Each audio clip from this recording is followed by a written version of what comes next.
There you go. So once you get underneath, you just use the rim to bend the bead off the tire, and then you're going to run it along the length of the rim until that tire comes completely off on one side. So here, I'll show you.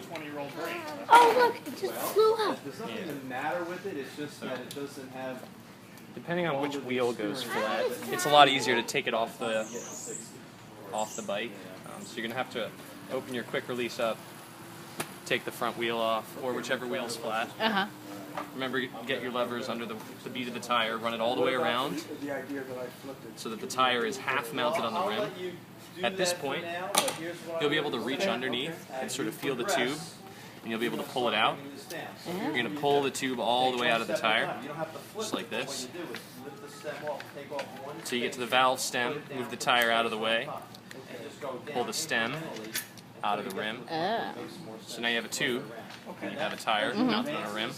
You take your new tube out of the box. Sometimes you can inflate a little bit with your mouth or with your pump just to give it some substance. In your case, you're going to have the Schrader valve on your tire, which looks like the one on a car. Oh, okay. So this is different. This is what's called a Presta valve. It's what most road bikes have on their tires. So you're going to put the valve stem in first, and then you're going to work your way around the tire, tucking the tube underneath the tire and also trying to get it... So it'll be deflated when I put it on, and absolutely. then I inflate it when... Yeah, I like to put a little bit of PSI into the tube before you mount it, just to give the tube some shape, because it's really hard to work with the tubes when they come out of the box because they're just like a ribbon. So this will give it some shape to it. And now you're going to want to tuck the tube up into the rim.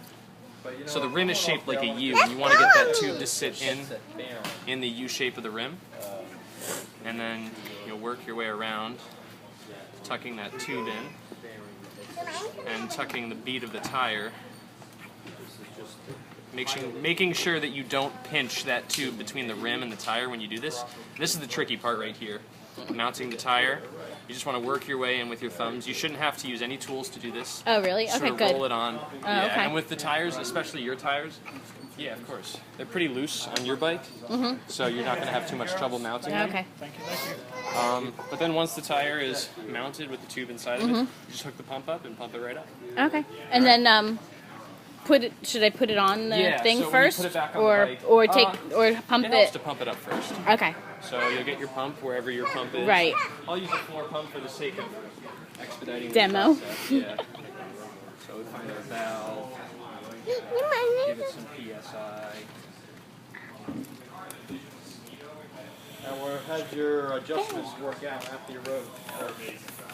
How do you know when to stop pumping? You should gauge it by the feel of your other tire, since you're not going to have a pressure gauge.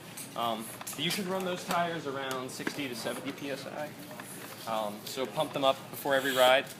Oh, I don't do that right now. So that should be, you should have just like every pilot has a pre-flight. As a cyclist, you should have your pre-flight checklist as well. Okay. And the first thing on that list should be making sure that your tires have plenty of air in them. So look for about 70 PSI on those tires. Okay. Is that Mommy?